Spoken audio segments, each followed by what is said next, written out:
فهمت هل علنا وضع لنا هاي هل دينا وضع لنا هاي فهمت هل دخلنا وضع لنا هاي marka Soomaaliya mar walba waxaan jeclahay inaan isku hiilino oo isgarab taagnaano waxa garabteen Soomaaliya marka Soomaaliya meel walba joogto waxaan leeyahay waligiin isgarab taagnaada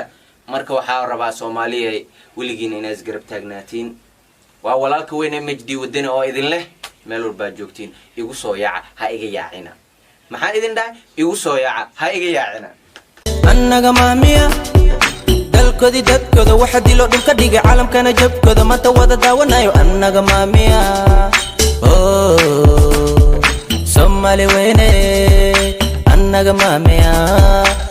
qolo imbesa noo la siiyo lasku kana diro oo dolo walba dalkeena hami kale inayna soo heshiyaan hawadeena kiciyaan kadib inuu taliyaan kamartiyo macdanta babadaheena qaataan dalkana ku faafaan mal walbana ka dagaan dib gumaysi noo galshaan ku yeelay raacay una ogolaaday bas dalka ku gatay dibadana ku adeen calankii Soomaaliyana dhaxda xidig uga talay astana una hay shirta Soomaaliyeed